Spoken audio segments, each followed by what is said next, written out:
Hi everybody, and welcome to what is now, I have to count, 6th session of our safety week, talking about crew training. We've had a great 5 sessions already these last 2 days. It's been a bit of a whirlwind session, but hopefully the main purpose is just to share the experiences, have lots of good discussions, get as many questions as you can throw at us, and yeah, really just open up the conversation and find out what's happening. I'm going to talk you through a few logistics and things before we get started, and then we'll get into the session itself.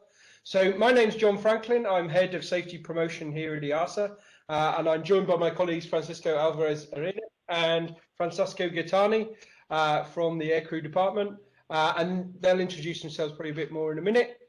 In terms of the logistics then, so just so you know, we've all been on those Zoom calls where somebody's left their microphone open and they're feeding the cat and doing all sorts of hideous things. So our system defaults, so all of the attendees, all of your microphones are muted by default and all of your video cameras are off.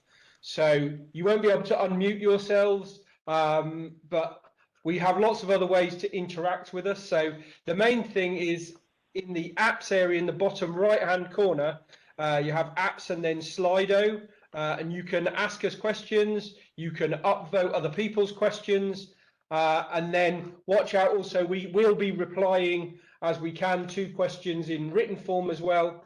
And then the other thing we have is if you have any technical problems, you can throw them in the chat and then I'll be monitoring it as the host, and hopefully I can solve any technical challenges you have. For the most part, if you have a problem with sound and you're not in a Chrome browser, the first thing I would advise is to come out of whatever other browser you're in and go into a Chrome browser. Thankfully, the original problems we used to have with WebEx have mostly stopped, so it works 99% of the time now. So hopefully it's all good. In terms of follow-up, so we are recording this session and we'll put this on the AirOps community site a bit later on, probably tomorrow. And then, yeah, let's just get into it and have some great discussion. So I'll hand over to my colleague. Thank you very much, John. My name is Francisco Arenas. I am a senior regulator officer, senior ops expert, whatever you like. I've been here in EASA for 8 years, and before that, I was captain in one of the biggest low cost in Europe, 320, and basically my previous jobs were on the pilot and on the safety and training. I am here with Francesco Gaetani, head of Department of Aircrew. Francesco, welcome. Thank you, Francisco. Hello, everybody. My name is Francesco Gaetani, and I'm the head of the Aircrew and Medical Department, so dealing with aircrew standards and implementation. So I'm looking forward today to discuss this managing on crew training priorities, which is very important. Also for us to get feedback from the field, from the industry on what challenges they face, and we could use this opportunity to get valuable input for our rulemaking, safety promotion, or other even research actions in the future.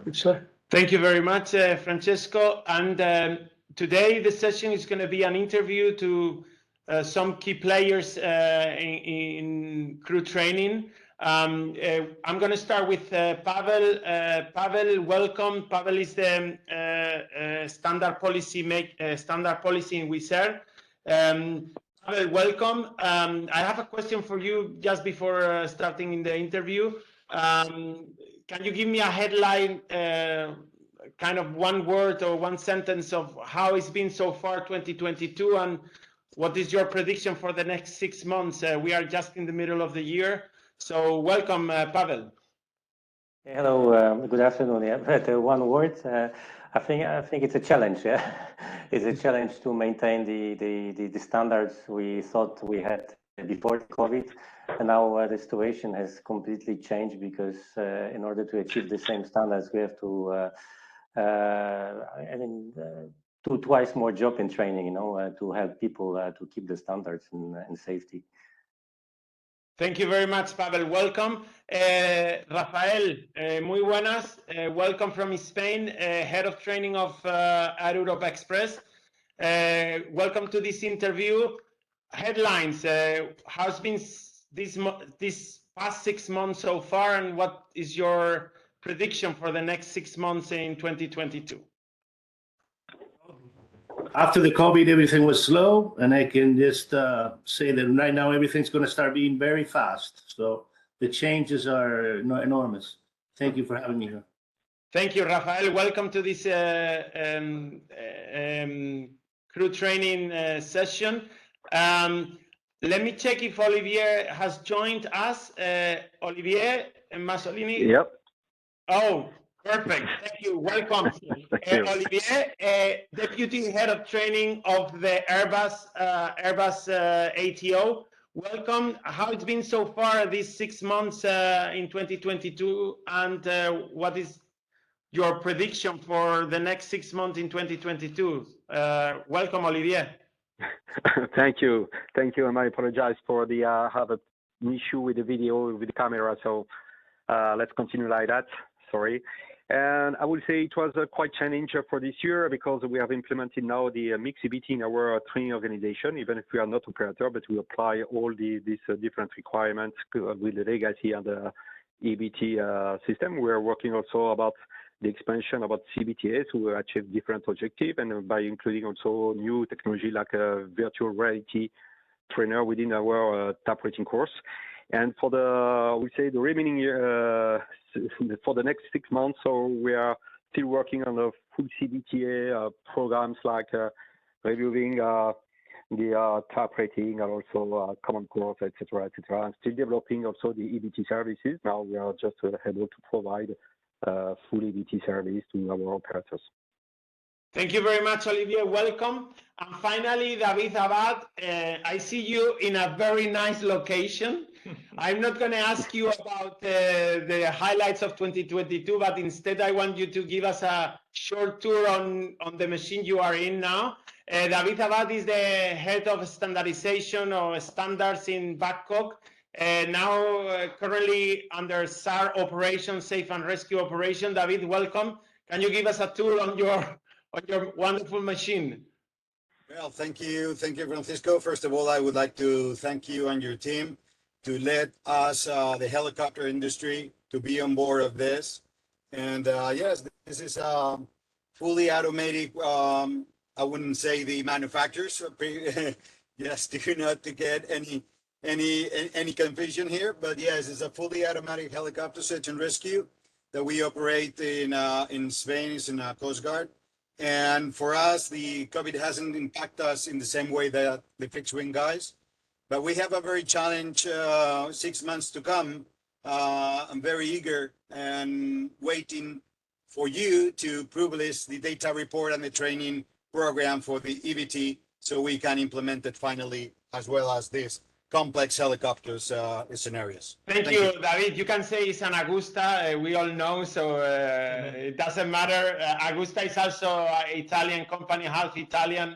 We have Airbus here, and Airbus makes wonderful helicopters, but now you are in an Agusta, and we enjoy your view. Thank you very much. So going back to the purpose of this meeting, it's going to be an interview of different questions we're going to make to the different stakeholders that we have today. I think we have a variation, you know, there's a kind of, we're trying to bring to this conversation from helicopters to an EBT operator, a regional antenna manufacturer, which will give the different views. We have also a regulator like Francesco Gaetani that will provide another point of view, which is also important. So let's go and kick in with the first question that I have. Give me 1 second. So the first question I want to make to the panel is, do you adapt your training program to your training priorities? How much freedom you have to adapt your training program to your training priorities? I know it's a difficult question, especially for us, because probably you don't have so much freedom or the freedom you wish. But okay, it's a freedom. It's a question that I want to make. So, Rafael, I will start with you at Europa Express. What freedom and you know, and what are the training priorities? How you adapt your training program to your training priorities? Well, we do have freedom on our training, but we are constrained by the regulations that required and tie our hands a little bit to improve our training. Obviously, that's one of the reasons that we want to start in the EBT. Okay, and right now, priorities. Right now, we'll discuss about a little bit later. That we have another question about this after COVID. Thank you very much. I don't know who wants to continue. I will ask Babcock David to answer the same question. And what is your point of view on this matter? Yes, we would like to bring you the idea of that screenshot. That for helicopter companies, it is quite difficult to adapt those training programs because the training priorities that we have, as you can see, we operate a whole bunch of different aircrafts, different performance, different way of doing things. Probably we have search and rescue, firefighting, HEMS.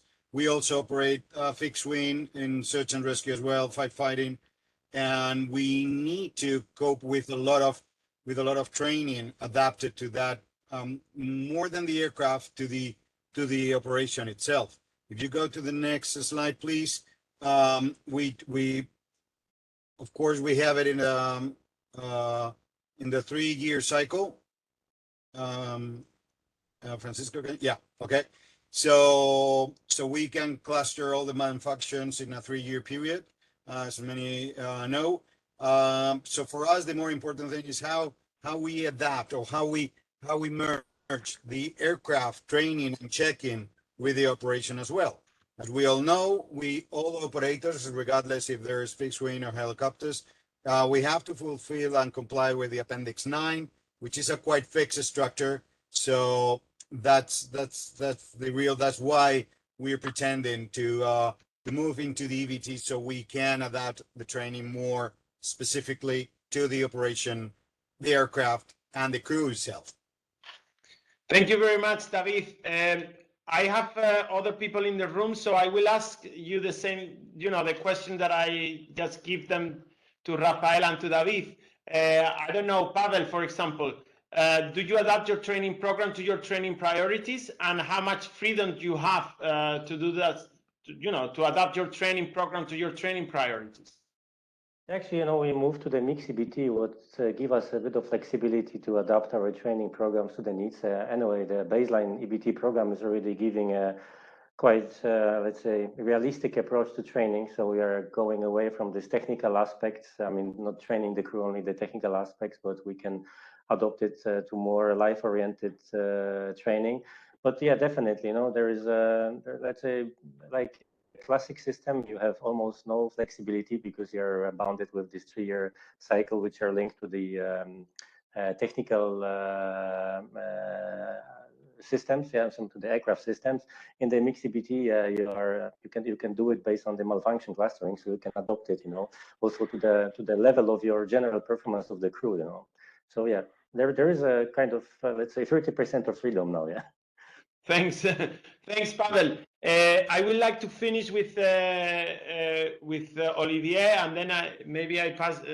Depending on, maybe Francisco could also close this question. But Olivier, from a manufacturer point of view, how much you can adapt your training program to your training priorities, and how much freedom do you have?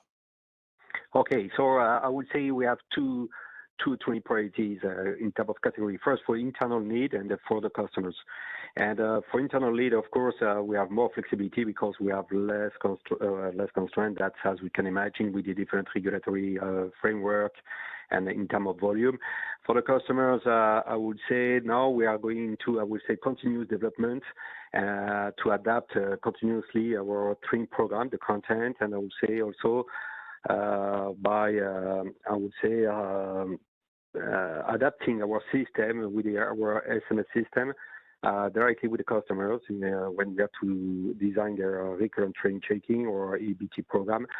and to adapt it and to taking into account their inner loop, and also by taking into account also the different outer loop data which are coming from regulatory, and also with our own manufacturer SMS, and of course with different systems that we have to capture the different needs. And now it's a continuous job, I would say, compared to before. It was more peak activity, and now it's become something which is continuously under development. Thanks, Olivier. I'm going to give the floor to the regulator, to Francesco Gaetani, to close this question. Francesco? Yeah, thank you, Francisco, and thanks for the candid answers from the panelists. Of course, the first question, the first part of the question, do you adapt your training program to your training priorities? We expect that all the organization do that. Within the constraints of the mandatory training requirements, we will go over that in a future question. But definitely what we want to see is that the training part of the SMS, and we can call it, EBT is probably one indicator or one element of the SMS integrated into an organization that it's already providing, the system is already providing the priorities on which the training should be focused. And we welcome also the authority inspectors that they should ask this question when they approve the training programs, not only cross-checking the compliance with the mandatory training requirements, but also to see how the priorities are identified and how the training mitigating actions are implemented. And here, I believe that since the very start of this more evidence-based training, like you remember the ATQP that we had, or the ATP in the FAA system, basically it meant to be some sort of standalone SMS for the training. Yes. Okay. So a training management system. Now we have also the interaction with the safety management system, which is very important because maybe some training priorities may or may not be also safety issues. So you may have a training issue, which is not a safety issue, because maybe you have a target of having a certain evaluation level on a penta scale, a 5-scale system. Maybe you want everybody to be in a 4. Yeah. You have too many 3s, numerical 3. Okay, so you have a decay in the performance. You're still on the safe side, but you want to reverse that. So it is maybe only a training issue, is not a safety issue. But the identification of this priority, although maybe it will not trigger an SMS action, still it is something that we would like to see and reflected in the training programs where you focus on the weakest area. So this is something that we as an agency have an obligation to embark with the authorities to make the authority inspectors aware of this, let's say, shift in the approach from a mere compliance-based, do you do this or not, or why do you do this? Okay, where did you get this prioritization in the training? Thank you very much, Francesco. Very good input from all the assistants. I will ask the guest that we have. We have around 100 participants now live. We are retransmitting not only here in WebEx, but also we will have available this presentation in YouTube. And I invite the participants at home to send us questions. You have a slider there. Please don't hesitate in making questions. We are talking today about crew training. You can make any question and we will try to answer. So please go ahead and log into Slido and make us the question. So I will continue with this interview. Let me put the second question that we have for our guest. Sorry, let me see. Okay, so David, this is more for you because in helicopters and in the type of operations that you do is maybe more challenging, and we want to see another point of view here. So what are your top training criticalities? Maybe you can tell us 2 or 3 or 5 or whatever you have, and what are your top training criticalities, and just generally speaking about the training priorities that you have in your program. So, David, you start. Okay.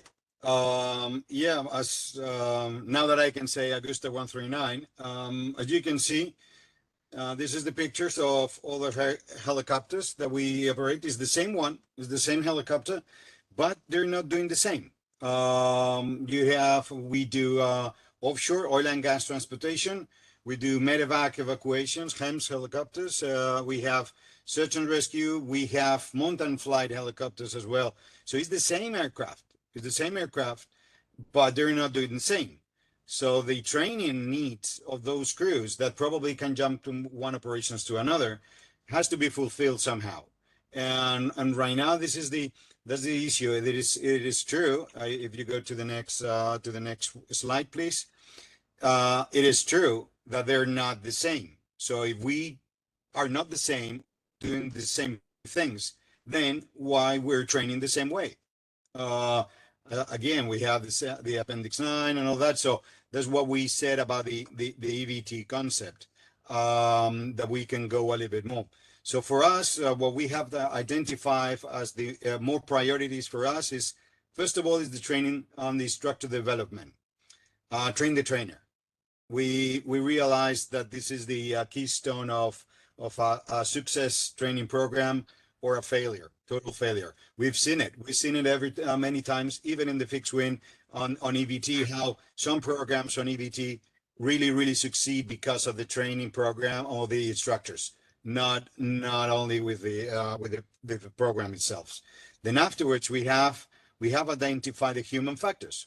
I've been talking with our authority many times that we have to do many engine failures prior to TDP, after TDP, CAT A, vertical, helipad. I mean, we never had an engine failure in 10 years. So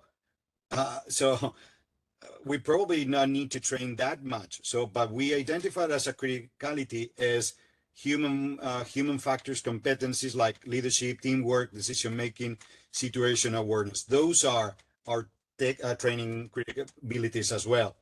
Also, flight path management. And I saw you, this aircraft is totally equipped with the same avionics suite that they have in the Embraer or any other aircraft. So it's a fully automated helicopter that you need to train the flight path management, not only manual, but as well automatic. So we're in a little bit in a different phase. Probably we're now start facing the decay of skills of the people that fly very automated pilots for helicopters for many years. So now we also have to address that as a training criticality. Then the training need analysis, as I said, the condition of a training event. We also have our legal framework. I have to say that Spain has promoted a royal decree to cover search and rescue and firefighting operations that they're outside the EASA scope, which I'm very grateful for that. We participate actively in that royal decree as well. So it's a very good framework to work with. But again, so we have designed training programs to those specific operations. That's why, again, the EVT look to us like a good solution to be engaged in. Thank you very much, David. I'm going to make the same question to the other people in the audience. What are your top training criticality or training priorities? So I don't know who wants to continue. Maybe I continue with Rafael or with Pavel. Any of you? I would like to end with Airbus, but any of you, if you could also tell us your training priorities. Well, I agree. I completely agree with my colleague. We need to change. We need to change from the technical skills that we are used to and accustomed completely repeating itself semester after semester, and start training a lot more in what is human factors and aircraft management, flight path management, It's a problem in manual skills. We saw it with the UPRT new legislation that we have. Okay? Decision making, situational awareness. So the training view has to make sense for what the actual operations that we're doing. Yeah, I think, you know, it's with, yeah, I cannot agree more with David when it's coming to the instructors. Yeah, I mean, especially when somebody's thinking about going to mix EBT, the instructors are becoming the salesmen of EBT. If instructors are not buying the EBT, the pilots will not buy it as well. So basically, the proper training of the instructors when it's coming to any competency training is the key element. Actually, what we found out as well, together with our safety department, that the biggest problem the crew are having when there is element of surprise. Yeah. So we found out that basic maneuvers can be really mismanaged when the crew is surprised. Yeah. So then we're coming here to the resilience and actually teaching the crew how to bounce back, you know, from the low performance when they are surprised to the normal performance. So I think for us, these are the two elements. I mean, if you want to have a proof, I can just tell you that we started our instructor training and on the new grading, the competency grading 2016, and we went to the mix CBT only this year. Yeah, so it took us a while because we wanted to make it properly, yeah, especially to properly prepare the instructors for this. Thank you very much, Pavel. I would like to finish, before I give the floor to the regulator, I would like to finish with Olivier. Olivier, I think from a manufacturer point of view, maybe what are your top training, let's say, top training priorities that you have currently in your program? And probably they are a little bit different from the airlines. Olivier? Yes. So I would say currently our top training priorities are related to the expansion of the CBTA EBT principle. We work a lot to update and to modify our current courses to be aligned with these new different principles and the latest international standard regarding the EBT and the ICAO, CBTA and the EBT provisions. I would say also we work a lot with our instructors because it's a key point within the system. The instructors are very important because they are the first exposed directly to the crew to support them, and of course also about their assessment, because the assessment is really the first, we say, step and to capture the right data to improve our training programs and to have the feedback. And also it's very important for the crew to have the right assessment and to be able to know what they have to improve, to develop. And I would say currently we are invest a lot of time with our instructors and about different training that we can support them, and in terms of also concordance or all these different package that we have to provide to our instructor. So standardization is. Sorry, thank you very much, Olivier. I thought that you finished. We have also a reflection from the audience, from Antonio Almeida Reis. I don't know if Antonio is available to give us his input coming from the. Oh, I read it loud. You know. I just sent you Antonio. Just sent you a unmute request, so you should be able to unmute yourself and ask the question verbally. See if that works. If not, we'll read it out. Okay. Okay, maybe. Okay, well, let's see if he joins. Otherwise, I will say what he was. I think Antonio is from ANAC Portugal. If I not working, no, Antonio. I think Antonio, correct me if I'm wrong, but I think you are from the ANAC Portugal, so from the Authority of Portugal, and he says that the details of the training programs goes as well above and beyond the minimum requirements stated in the regulation, so stated in the EASA regulation. That means that above the system requirements, operators should or have to include operational specifications and procedures, operators culture as well, operators procedures and culture as well as a minimum, because he states that sometimes the operators forget this matter. And basically the idea that I think here on the audience and the panelists we have today with us, we all agree that in addition to the minimum training requirements, regulatory requirements, the operator needs to do a little bit more. So thank you for that input, Antonio. And let's see if later on he can unmute himself. Okay, thanks. We're gonna move on now to the third question of our interview. So the third question is about how you identify your training needs. I would like to start with Rafael. Rafael, the floor is yours. How you identify your training needs? Well, the way we do it in Europa Express is we use the flight data monitoring. We use the similar inputs from the TRIs and TRAs from our previous simulators. We use also the input given us by our facilitators on the CRM, especially in the CRM practices combined with the cabin crew, and the input that we get from the line checks. The way that we do it is previously to the semester that we need to create the new profiles for the simulator.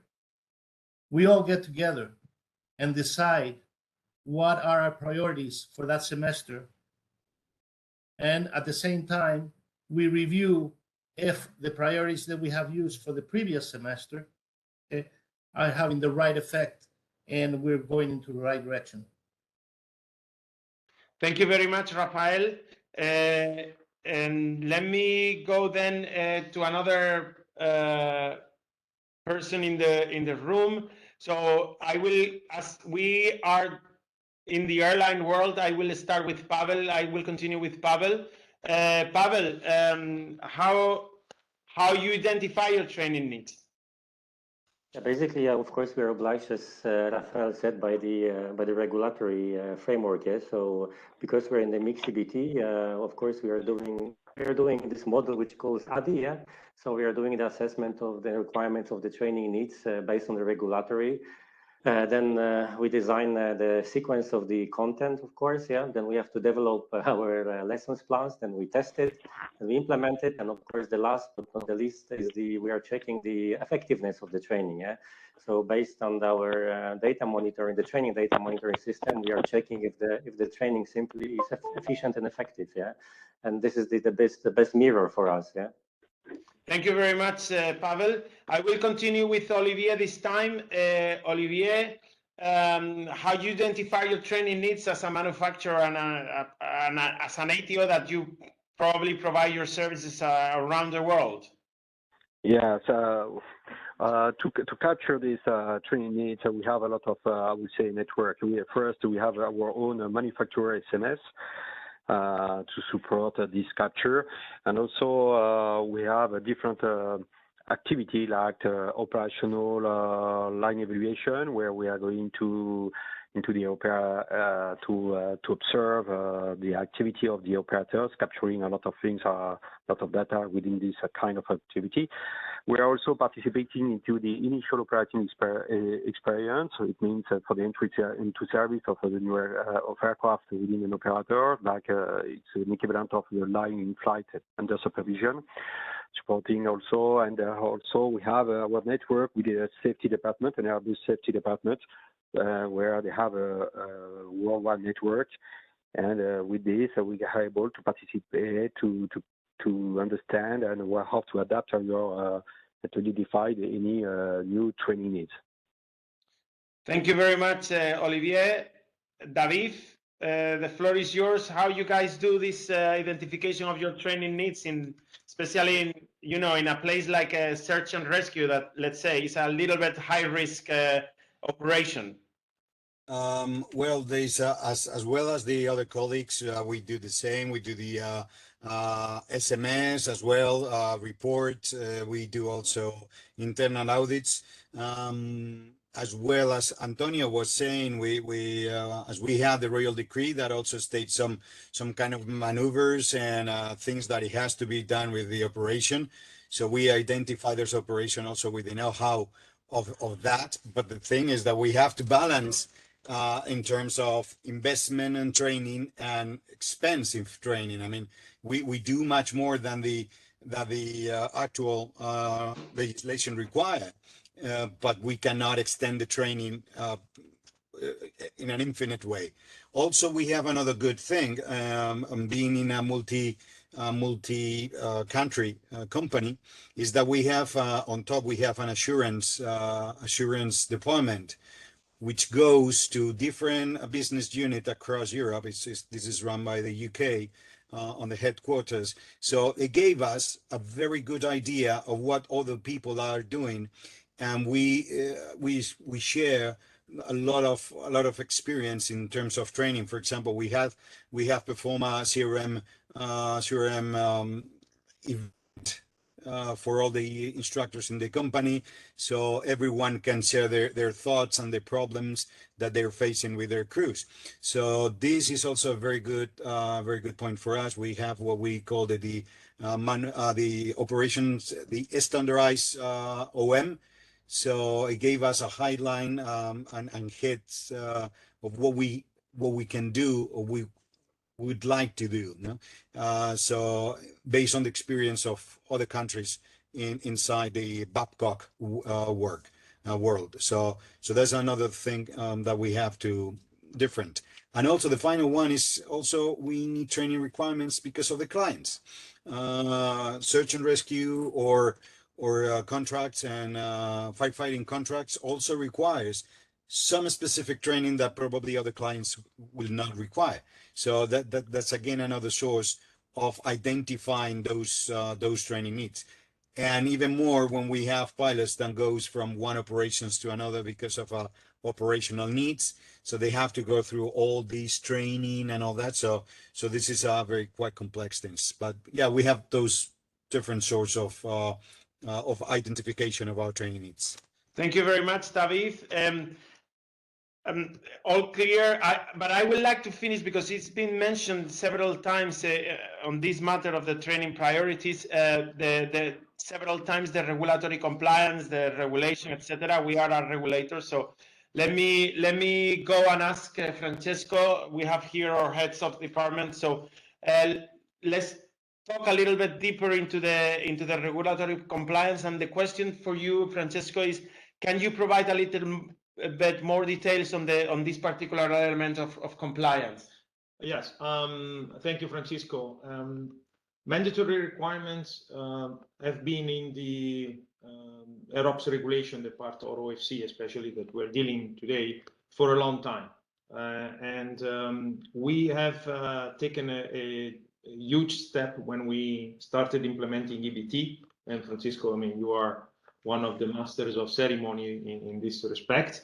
And we are therefore gradually moving away from the mandatory requirements and introducing the parallel system of EBT, which is one way to implement the CBTA approach that is in the ICAO, let's say, definition.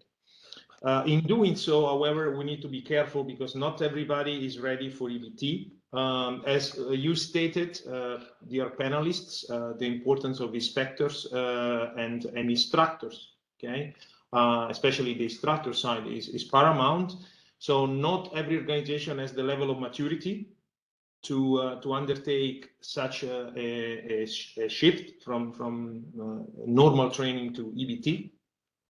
We do have the problem of data availability. So in order to have EBT up and running efficiently and effectiveness, we need to have data.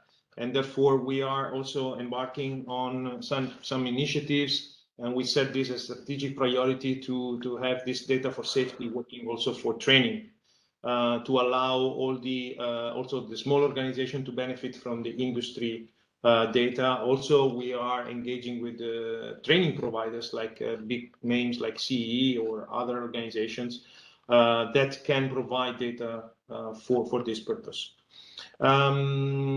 Finally, we have also the complexity of organization holding several approvals, or like Babcock with a lot of operations, some of which are not even regulated by EASA. So in that respect, we would like to see an efficient use of training time, which is in the interest of the organization because they need to finance this training. So I guess the accountable manager is very keen on saving money or investing money as efficiently as possible. So here we would like to see also the best practices to be shared on how certain scenarios can be developed and used to capture all the mandatory requirements and also maneuvers and also to be used to evaluate the competencies in the EBT framework. And here we need to have also flexible authority inspectors that are able to understand the complexity of this efficiency. Most of the time, efficiency in training equals to complexity in the way that the training is structured. So I think an authority inspector needs to buy the package. It doesn't have to fixate on a single maneuver there, but he needs to see the whole package. What are the approvals held? What are the training priorities? What is, especially when we do training and checking combined, we need to see what Appendix 9 or in EBT Appendix 10 elements are covered. But he needs to really understand and be, I think, convinced by the organization that what they're doing in terms of efficiency is not at the detriment of training effectiveness. So this is a huge step from the authority inspectors to undertake. And finally, on the number of mandatory requirements, although they will be slowly reduced, but they will always remain because not every organization, especially when they start, will be actually suited for an EBT implementation from the very start. Thank you very much, Francesco. If you don't mind, because this is, and we are short of time, we only have 45 minutes. I will not go into the rest of the panelists into the regulatory compliance. I think Francesco just provided a very good element. So I would like to ask another question. So how much adaptation do you do to the individual needs of your crew? So we are not talking about the prioritization that you did at a program level and the adaptation that you did at a program level for your company. But now we are more interested in to know a little bit about the individual pilot, those pilots that need a little bit of adaptation to their needs as an individual. How you do it, or if you can tell us a little bit about that. So I think I will start maybe with Pavel. Pavel, the floor is yours to answer the question. Okay, yeah, so because we are in the mixed EBT, so for us it's not, let's say, purely we cannot adopt the, let's say, day 2 for the individual needs of the crew. Yeah. However, what we do on the mixed EBT, we are doing the performance analysis every time we are creating the training module. Yeah, so we can do it identifying the weakest competency we have in the population. Also, we can identify the weakest competencies when it's coming, for example, to the groups, yeah, first officers, captains, cadets, and then we can adjust the next training module to this one. We have crew feedbacks, and the crew feedbacks not only from the training part, but also from the safety part. Like, for example, when we see the increasing number of the go-arounds, we are making the surveys, asking the crew, why do you think we have this go-arounds, for example? And I have to say, it's really, really valuable feedback, Of course, what we are mandated, we're obliged to do, we have to monitor the crew, which on the consecutive models is showing the low competency on the same, the low performance on the same competencies, And then we are trying to individually adapt the training needs for this crew. What is important, I think, for us as well is to, for all of us in the aviation industry, to understand that training cannot be used as a punishment, yeah, because it's easy to go into the tendency when there is a FDM event to send the crew to the simulator, and they can, it can be a mismanaged go around, and after 100 go arounds, they will make a perfect go around, yeah. I think this is the last thing you can do. So I think it takes a lot of time and energy, and also the change of mind, not to use the training as a punishment to improve the crew competencies, yeah.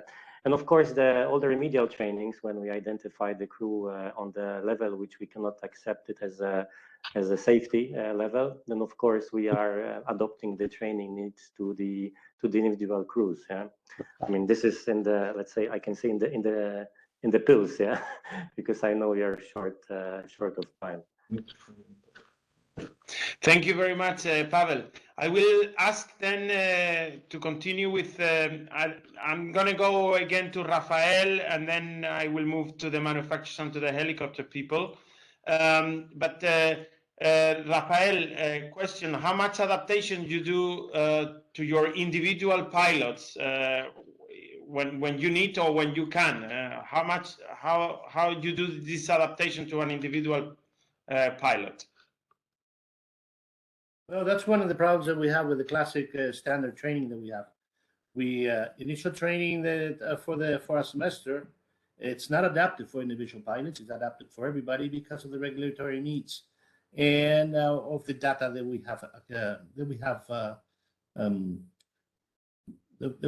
we get for the sessions. Now, we do have the follow up from the previous simulator sessions for the individuals. They are given to the TRIs and TREs to detect if they're still and they continue to make the same mistakes again. That's about as much as we can do in the standard regulatory that we have right now. That's one of the reasons that we wanted to go to EBT. And also, what we do tailor a special suit for every remedial that we have. We study each individual case for remedials if people have not passed their simulators, and we tailor them with ground school and simulators adapted to the needs that they have. And I totally agree with Pablo. You know, they shouldn't take extra training. Should be taken as something that is good, that the company is working to improve their skills individually.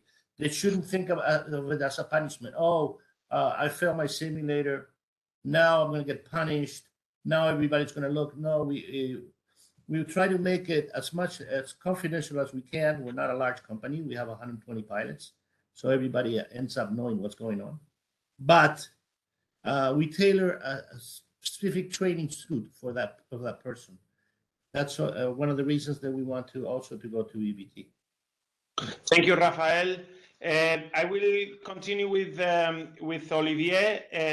Olivier, how can you adapt your training to the individual pilot needs? How you do that? Yes, of course. I would say this is part of the CBTA, EBT principles. I would say it's more challenging with the type rating course, for example, or I would say a common course, something like that, because it's more challenging, and I would say we have more time. So I would say it's to find the right balance, because you have a lot of sessions, so you can have, by default, we plan always a minimum. It's a minimum of not less than 20 minutes per session. Like this, the instructor can address, I would say, specific training or specific topics. And I would say what we have also within our recurrent training checking or mixed EBT program or EBT, which is easier with EBT program, is that we have a set of different scenarios that can be selected by the instructor regarding the previous session, the evaluation, or also can adapt according to what he was able to observe during the current session. So by providing different tools and to the instructor. Of course, the instructor has always the possibility to adapt it by changing the teaching method, but also by, I would say, have some margin to modify the program. Of course, this margin and this different set of scenarios guarantee also the compliance with the regulations. Thank you very much, Olivier. I would like to finish with David and just to reply the same question, and then David, you need to stay a little bit with us because we have some questions from the audience, and I will ask you one. Okay, so David, how much adaptation you do to your individual needs of your crew? You know? Yeah, well, as you guys know, in the helicopter, we don't have the data report and the training program, so we cannot even start with the mixed implementation yet. So we are still in the legacy model, and as you all know, this is a little bit difficult to adapt to the individual, as Rafa and Pavel were saying. So we're in even we've done some testing with the CRM operational, as stated in the Auto FC 115. We've did some testing in that, and we already have material to do this assessment to the individuals depending on if they're co-pilots, line pilots, captains or training captains or whatever. But we haven't get there yet in terms of mixed implementation. We're still in legacy.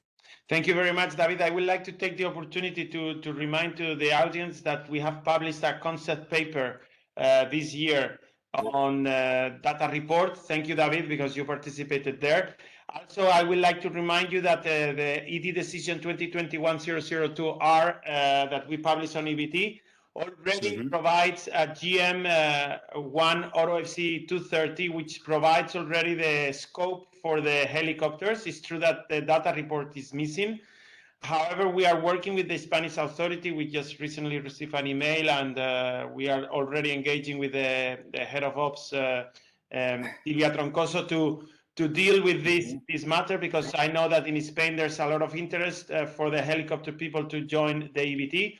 And we already have almost finished the data report. Therefore, for those guys that would like to join the EBT from a helicopter point of view and needs the data report and the training topics, let's say, then they should contact us, and we could do and launch earlier this program to the EBT Mixed. And I know that David is also working on this matter, and I invite Babcock and other companies to join as soon as possible. David, don't go away, because we have a question from the audience. Now we're gonna, if you guys don't mind, we're gonna go into review some of the questions. There's been a few questions. Maybe we cannot answer all of them, but we can answer some of them. So I would like to start with a helicopter question. I will give the floor as well to Francesco, because it's about zero flight time training in helicopters, which we know what the regulation says. So it's from Captain Farouk from the Jordan Civil Aviation Authority. And his question is regarding the zero flight time training for helicopters. Is it required for helicopters type rating, and is any, if any, is like the aeroplanes? So first question is, do we have, at least in Europe, the possibility to do zero flight time training in helicopters? And then the second question, which, but you know, with the first question already, this question may not be applicable. It is similar to the airplane, with 6 takeoffs and landing as a criteria, you know. So maybe I give the floor first to David, where you are the regulator, but let's get. Okay, so first, Francesco, he's saying. So fine. Francesco. Of course, I mean, we don't have a specific requirements for zero flight time training for helicopters. Okay, it is not forbidden, let's say, but for the moment, actually, it is even mentioned in one of the 1178, the aircrew regulation part. But this was mainly developed for the airplanes, also because there were different approaches to use of simulating device. In the helicopter, they were making use a lot of helicopter in the aircraft flight training, whereas in the fixed wing there was an extensive use of FFS level D, and therefore this was designed for primarily for airplanes. Having said that, there is no actually requirement to do zero flight time training. It's a possibility. Okay, so we don't require to do zero flight time training. I think that the industry itself will move towards zero flight time training, also from a sustainability point of view, environment, or whatever. Yeah. Sometimes base flight are just a waste of fuel and pollution, let's say. So whatever is possible, of course, a zero flight time training with suitable FSTDs, you know, in this case FFS, should be the primary option. In the future, with the rapid development of also new technologies in the manufacturing of FSTDs, we may envisage also a rulemaking or a rule framework for the zero flight time training for helicopters, especially if there is an industry push. Yes, absolutely. David, you want to complement in anything at all this question? I think it was very, very well responded by Francisco, but yeah, it's something that we have also with the access to the simulators in the helicopter industry. Of course, I mean, I guess that flying an FFSD is always going to be cheaper than flying a Airbus 350, for example, but it's not the case in the helicopters. That probably the hour, the costly hour on a FFSD is going to be even higher than in a real flight. Yep. So that's going to preclude some operators to join in. This is something that we've been working also in the RMT 0599, like the use of the simulators for EVT. I mean, we don't require we don't see the need to be as a highest certification level. I think with FTD 3, for example, we're already very well prepared right now with the technology that itself is already available for the industry.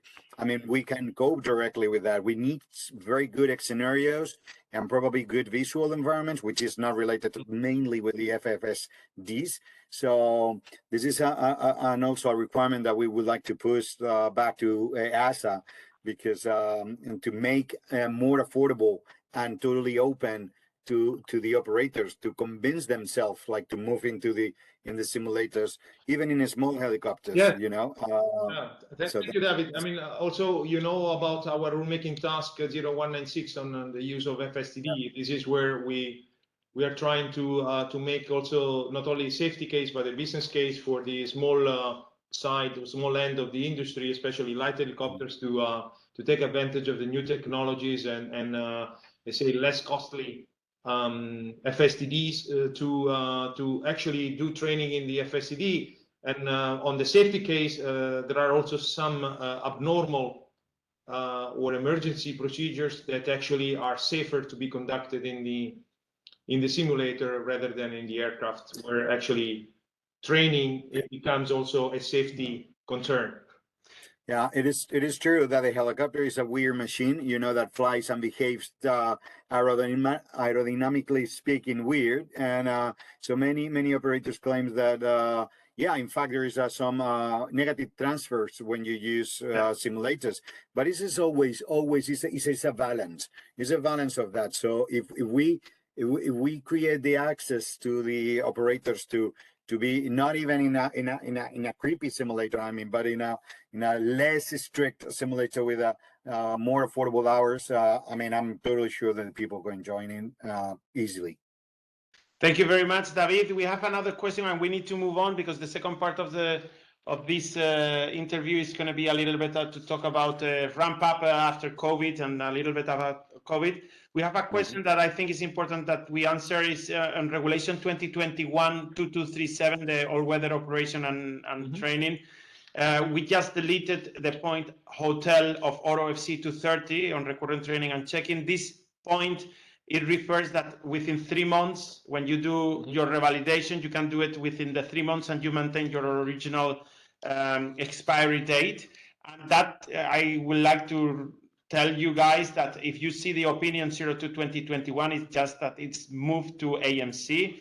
And it's moved to AMC in ROFC 145, which is provision of training, which applies to the whole spectrum of all trainings in ROFC, because these 3 months was applying individually to ROFC 230 or to other ones, you know, other rules individually. We are having extended both the roundup to the end of the month for the whole ROFC, and secondly, the 3 months revalidation window to maintain the original expiry date. So don't worry.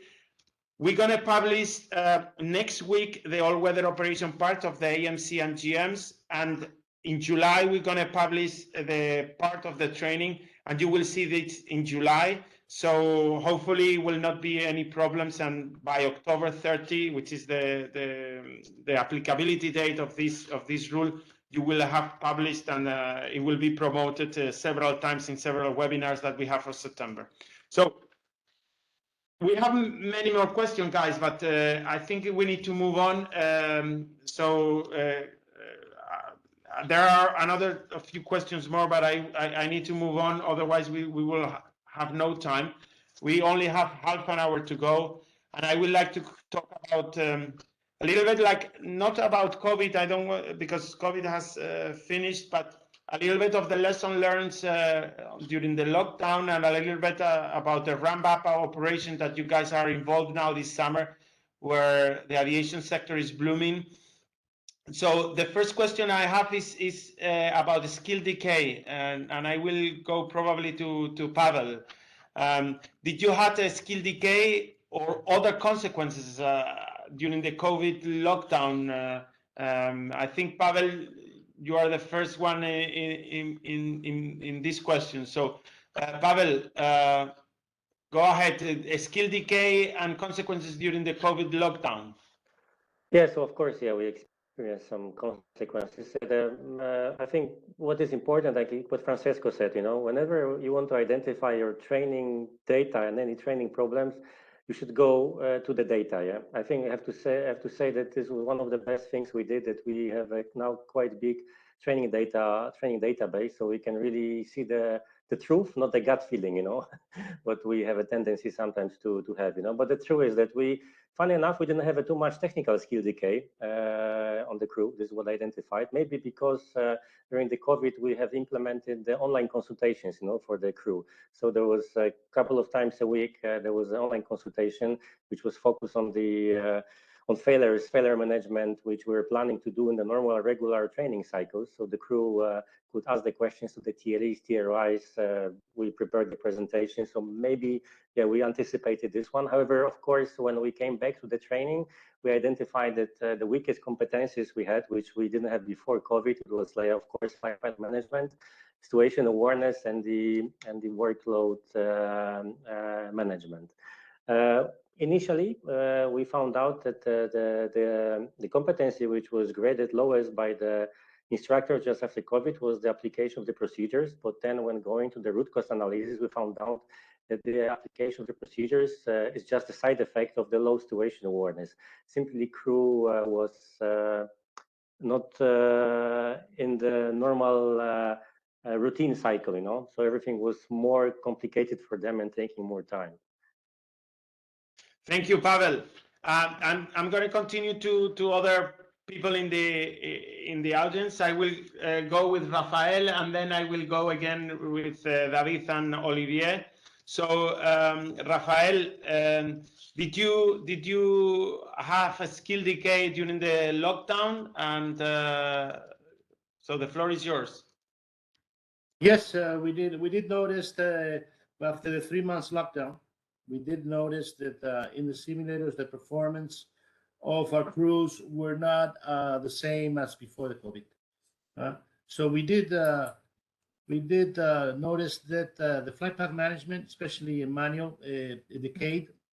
Nothing drastically, nothing that affected safely, but they didn't have the same skills. And also, yes, I agree, the SOPs, missing some steps, missing the way the things had to be done, were also a factor. We try to mitigate those reasons. We increased the line checks, and we really put our inspectors to work to try to mitigate all this that we found after the COVID. Also, we had the problem after the COVID that we're not flying as much as we used to. Normally, we're flying about 18, 20 days a month, and suddenly, due to the to the economic reasons that we have in the company, we're flying 5-6 days a month. So yeah, and it's still a factor with our co-pilots right now. So yes, that's. Thank you, Rafael. It was very interesting, especially from Pavel. This identification of a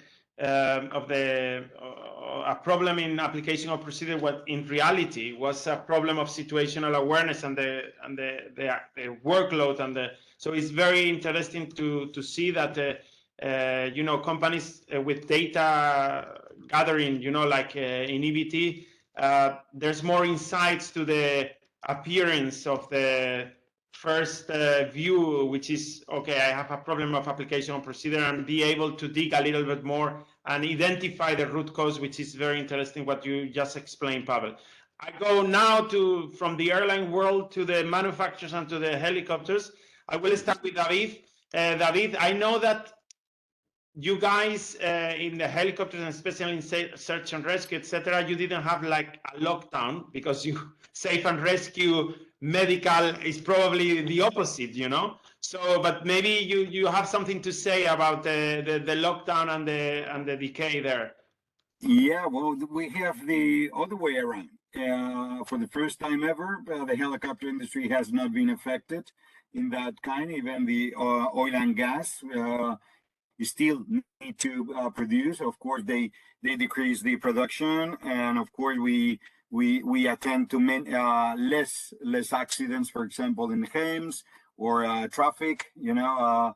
Car accidents, the case, so we flew a little bit less. But we have the opposite around. We still doing the same. Well, our lives changed little, I have to say. But the problem was that we couldn't go to the simulators. So we have the opposite side. I mean, we couldn't travel to the States or to Italy or to Finland or to France or to Germany to do our recurrent training. So we have to use the helicopters.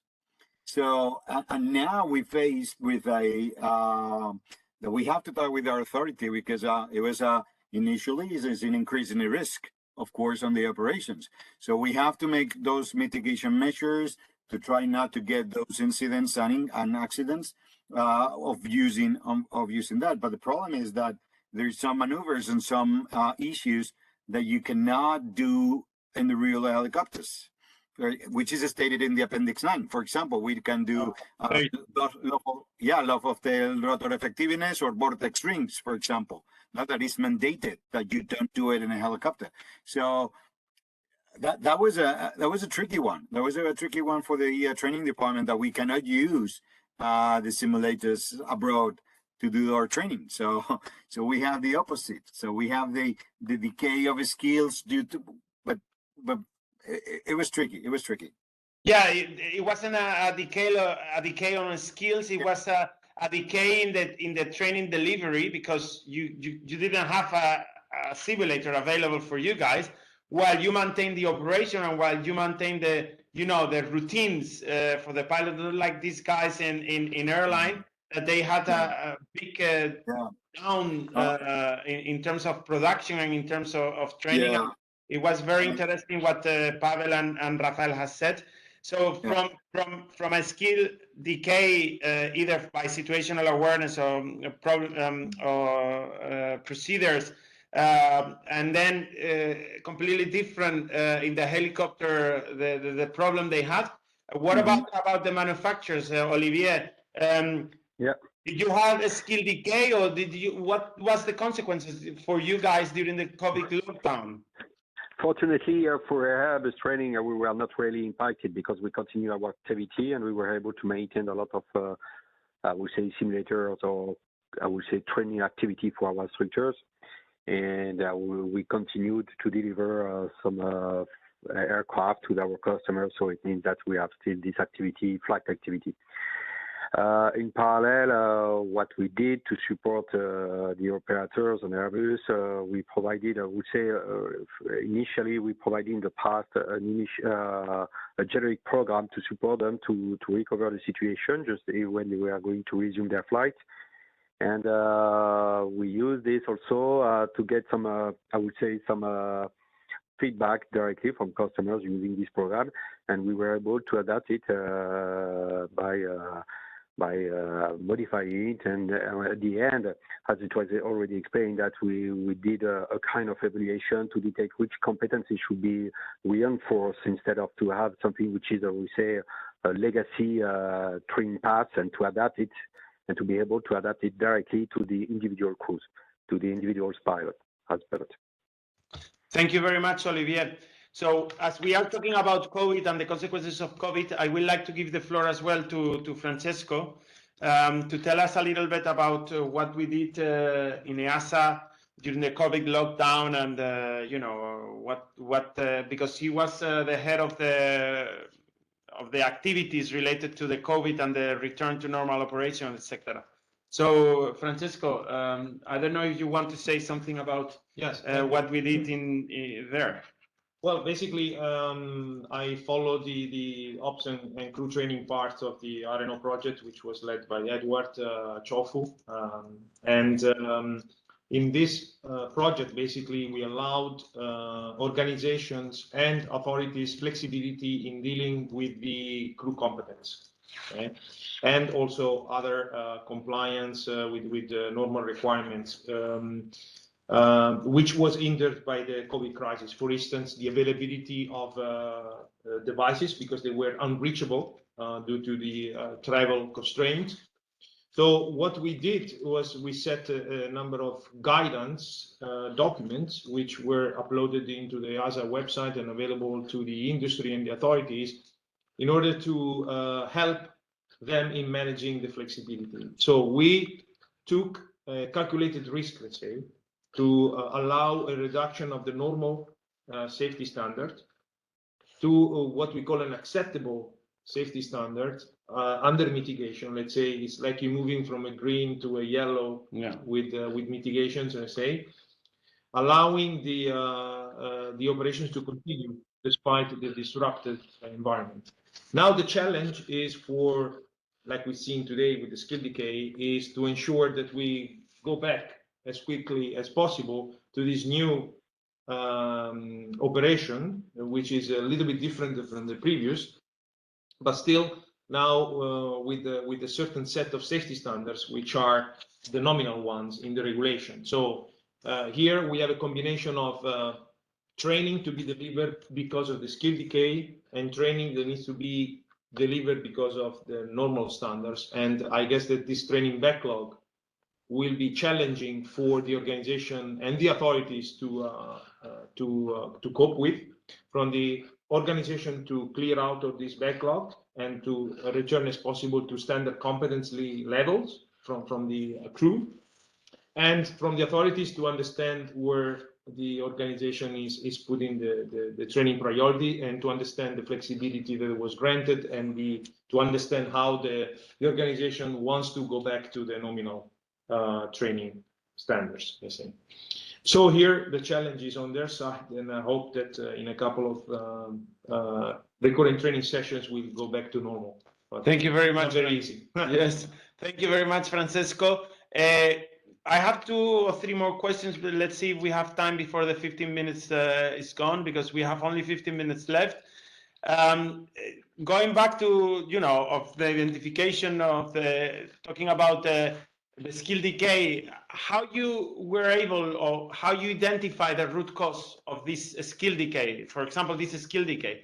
Pavel, do you have something to say there? Yeah, actually, again, our main helper was our training data. Yeah, so our training records and the way we can analyze the training data. Yeah, surprisingly, our failure rate went to 0. Yeah, later on we found out actually that mainly our failure rate is driven by the newcomers, or the people who are changing the position, and basically because of the COVID, we had no upgrades, no recruitment. So the pilots respectively actually had more experience in the role they are now. Yeah, so there was nobody, that there were no newcomers on these functions. Yeah, and of course I think the crew had time to let's say to study more, to be more in the books. But what we found initially as well, that our TLIs and TREs started to be more generous in grading, which was quite easy for us to identify, also because our training data monitoring and our concordance system. So we are able to track the inter-rater ability, and we were able to immediately react on this, and actually to give the feedback to the instructors that guys, this is not the way to do. We have to be realistic, and we want to see the real picture, not the picture which we give some favors, actually, but favors in the brackets, of course, to the crew to do so. Of course, the situational awareness, it's basically, we found out just doing root cause analysis of these training events, and also by the feedbacks from the individual instructors, the crew had a much lower experimental capacity, So they were not able to cope with everything the same way they were able to do it before the COVID, because of course the routine was not there. So as I said, the application, the procedures was just a side effect of this one. But I think what is important as well, that we still keep crew thinking about priorities. Yeah? That actually, if you want to deal with the problem, just put your priorities in the first place. Yeah. So we accept this fact that some elements will be, let's say, graded lower, but for us the safety outcome was the most important. Of course, there is no question that the fire path management was identified as the weaker one, and of course the workload management. Basically it was rather the poor management of the disruptions. Yeah? So we identified that the crew is less resilient to unexpected situations. So if, for example, if you would put the crew to the simulator and ask them the same element, when they know actually what may happen, there was no problem. It was always perfectly handled, But when something was the surprise, even the basic elements were sometimes mismanaged by the crew. So I think for us that the biggest actually outcome, and actually the benefit of the COVID is that we identified, that it's impossible to underestimate the surprise effect in training, Thank you very much, Pavel. I would like to give the floor quickly to Rafael. Rafael, have you were able to identify the root cause of that skill decay? Well, obviously, after 3 months, we know what happens when the people go on vacation and they come back after 30 days. We knew that we're going to have a problem after 3 months. One of the things that we are lucky is we're a small company and we know all our pilots pretty well. So immediately, as soon as we started doing the simulators to start flying, I think it was 15th of July when we started flying again. Immediately in the simulators that we did previously to that, we started detecting the problems that we already knew that we were going to have. So since we had to go through the simulator sessions and then we increased our inspections, we did notice this is the way that we noticed the problem that we were having, and then we started addressing it. It's not a problem up to date. It's not a problem now, but yeah, after 3 months of somebody not doing their work, especially when you're doing short haul and medium haul, especially in the short haul, with 30 minutes turnarounds, things are trying to get slow. You have the pressure of the on time, which is it was a big problem. So we just try to tell our crews just try to take the things slowly, do the things right, and if we had a little bit of delays, there wouldn't be a problem. Thank you very much, Rafael. I'm not going to go into this question for you guys because for David and Olivier, because we are lacking out of time, and as you said, you guys said more or less the situation was more or less similar. I don't know if David, you want to say something because of the problem of the simulator? What I would like to say is that the feedback that we received from the crews is that they were very good. I mean, the training department did a great effort to do this risk assessment and barriers to fly in the real helicopters. And what we received from the crew was quite surprising to us in terms of they also did or perceived that the training was good when it was done also in the real aircraft. So this is quite. I know this is a little bit quite contradictory, but yeah, but this how we work. Thank you, David. I want to do this question, and then maybe we need to do some closing statements. So what are your priorities now that we are blooming and the industry is really going up like a rocket?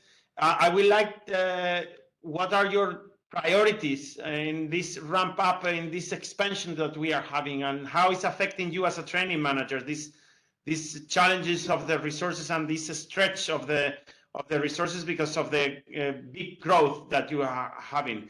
Rafael, can you answer us? Start with you with the answer. Yes, it's like I said when you asked me at the beginning. We ended up the COVID, We were very slow, and then suddenly summer's coming up. We're in the middle of the summer with a lot of problems for our commercial flights. With lack of crews, lack of aircraft, lots of training. So yeah, new problems of basic errors are occurring, and we have seen new errors on the fleet that were not there before. Suddenly we get these crews from flying 5-6 days to suddenly flying 20 days. Okay, which it has its consequences. Obviously, we are humans, and this change is, they're not easy to accept by the crews, but we're working on it. We're working on the issues and everything. It's just a lot more work from the training department. Thank you very much. I would like to go to Pavel. How is this ramp up as expansion is affecting you as a training manager, Pavel? Actually, no, for us, it's always the resources. Yeah, but I think we've been lucky enough to find the agreement with flight operations, the commercials, that, as we said in Eastern Europe, we have to put the horses in front of the cart, not vice versa. Yeah. So if we have a properly trained crew, then we can think about it. I think, yeah, I think here what is the crucial is the cooperation in the airlines now, especially between the commercial department, flight ops and training, yeah, because of course commercials wants to sell everything, but then the problem is if we're able to cover it with the competent crew, you know. I think this, I have to say, was, let's say, the key element for us. Yeah. Thank you, Pavel. So Olivier from Airbus, how this expansion is affecting you guys, and what are your training priorities now in this expansion? Okay, I would say the main impact with this expansion is that first suddenly there is a peak of activity, and of course the difficulty that we have, even it's still the situation is that sometimes we have a lot of limitation in terms of traveling with I would say the quarantine, etc., etc. So it means that the new model that we have to develop here in Airbus with our worldwide network is that to give more autonomy to our different training centers, and they have to work more and more in I would say in full autonomy to be able to deliver the training, and that's I would say the main priorities and the lesson learned with this situation where we were not so I would say more centralized. The expertise was mainly centered within the Toulouse, our home base, and now we are giving more and more expertise to our training centers, and they give them the autonomy. So I would say that this post-COVID now is a new model in terms of the way to have the different level of space in different training centers, and no longer centralized as before. Thank you very much, Olivier. And what about you, David? Yeah. Is there an expansion on your sector? Because I think the oil industry is expanding, and how this is affecting you in training? Yeah, the thing is, I mean, for us, like the big brother in the helicopter industry is the oil and gas. So now the expansion of the production of oil, because of all the issues that you all know, has made that many people move back to the offshore sector. So now we need pilots. We need pilots everywhere. We need pilots in many operations. So for one thing is, we're losing experience from experienced guys to move to the oil and gas, and then we have a lot of pressure in training for initial training, like initial type ratings, initial search and rescue courses, initial firefighting courses, and all that. So it's making a lot of pressure, especially not in the ATL for the type rating, but also in the training done by the operator.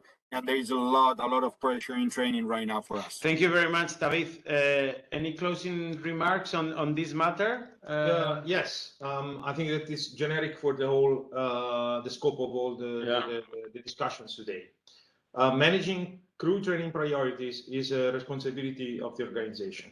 However, there is a responsibility for the authority to approve the training programs that training and checking programs that are resulting from this management. What I recommend is that you organizations engage with the authority, inspectors, principal inspectors, whatever, at the early stage. Let them understand how you determine the priorities, what you're going to do to address the priorities, whether they are safety issues or not.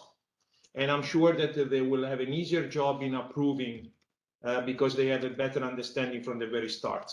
We have good practices like organization inviting the inspectors into their post-order meetings or into the safety action groups meeting, in the safety review board meetings where some safety actions and mitigating actions are foreseen, let's say, endorsed by the accountable manager, including the training actions, for instance, additional simulators or whatever. This is important because the amount of flexibility that we are giving to the crew training, especially with EBT, requires a lot of data understanding and a lot of confidence on the people that are managing the data. So if you engage with the authorities at the early stage, you will have also an easier approval or an easier time in having the training and checking program approved. Thank you very much, Francesco. I would like to finish and to close the meeting to say thank you to the participants. I would like to go around the table to tell me what is your 2023 wishes or 2023 highlights. So thank you very much, Pavel. It was a pleasure to have you. What is your 2023 highlights? To be honest, predictability, you know. I think if the things will be a little bit more predictable, it will be much easier because none of us has a crystal ball. And even as much as I love the data, yeah, there is still this percentage which we cannot see the data bringing us in the future, you know. Yeah. Thank you very much, Pavel. Rafael, thank you very much. It was a pleasure to have you. 2023 highlights. Carta a los Reyes Magos. Thank you very much for all you guys for having me here. My wishes is that we can build up our little airline as much as we had before, a little bit further on. Thank you, Rafael. Olivier, I am the last is going to be you, David, because you are in a very cool place and I want you to say goodbye and we want to see the outside of the helicopters as well. So Olivier, thank you very much for joining us today. It was a pleasure to have you. 2023 highlights. Yeah, 2023, I will say we continue and we should be able to deliver I will say, full CBTA program regarding the type rating and the command course. Thank you very much. Also for the ab initio program. Thank you, Olivier. And David, I see you in the very nice helicopter outside. It's very, very cool. David, thank you very much. Thank you for being here today. And 2023 Carta de los Reyes Magos. My Carta a los Reyes Magos will be to see finally EBT implemented in a helicopter company, which we've been working for many, many, many years now. And thank you, all of you guys, Francisco, John, Francesco, and of course the Babcock idea to keep going on the EBT in the helicopter industry. Thank you. Thank you, David. I'm going to give now the floor to the head of department. Maybe 2023, what are the priorities for us in 2023, Francesco? Well, we are actually discussing the priorities today with our advisory bodies. I can already tell you that competence of aviation personnel has been upgraded from a level 2 to a level 1 priority. So I think that we're going to be on the forefront of many actions in the future. And we need industry representatives also to help EASA in understanding where the needs are and what the best regulatory options or safety promotion options or whatever best intervention strategy is to address these issues. So I'm confident that we are going to talk about crew competence for a long time. Thank you very much, Francesco. My name is Francisco Arenas. Thank you, all of you guys, for being here. I remind you that to stay tuned with us in the crew training priorities and the crew training department. We have several rulemaking tasks that will see the light in 2023. 0196 FSTD will have certain publications. We have the SPT 012 for the EBT and competency based, and we have other rulemaking tasks that we are developing and hope that we will provide more information in 2023. And for 2023, the EPAS 2023 will be available at the end of the year. So thank you very much for being here. John, last comment. Yes. So just to remind you, if you're interested or have colleagues, tomorrow we have the last 3 sessions of Safety Week. So we have CNS on the ATM side in the morning. We have a lunchtime session on maintenance and airworthiness, and then an afternoon session this same time on safety, leadership and culture. The only other thing to say is fuel management. Next week, 7th of June, with Francisco and I. Be there. San Fermin. We're now on YouTube live stream because we've got more than 1,000 people, which is awesome. So fantastic. Thanks, everybody. We'll post all of this fairly shortly, maybe tomorrow, and I'll email everybody with the links in case you want to share with colleagues. Thanks very much, everybody. Take care. Thanks, Bye-bye. everybody, for attending. Thank you.